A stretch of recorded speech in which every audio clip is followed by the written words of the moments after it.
Well, I play medical examiner Carl Rudnick in this episode of the marvelously alliterative Devil's Dissections, in which I am very keen to bring to justice a serial killer who has been at large and plying his evil trade. So that's the thrust of my work in this episode, is to give voice to the dead, to be the dead's advocate, help the people that can no longer represent themselves represent themselves. So I think it's a marvelously sort of noble character. Yeah. It occurs to medical examiner Rudnick that it's not conclusive that Yates murdered these victims. A number of bodies appear in this episode. Well, I've always had a fascination for forensic science.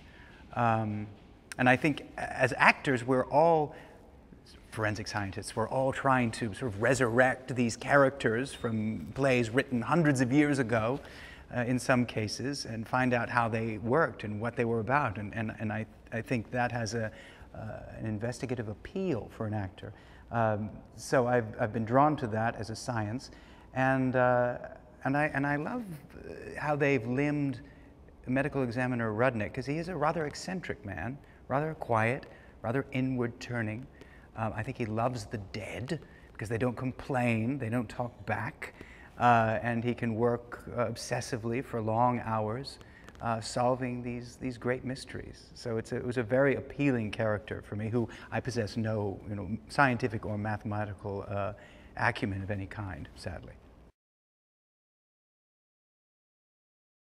This is, I think, ultimately going to be a two-part episode, and it is a rather stunning beginning of the season. And this is season 17. Here we are, after these many years. It is extraordinary to me that the quality of this series has been sustained for so long.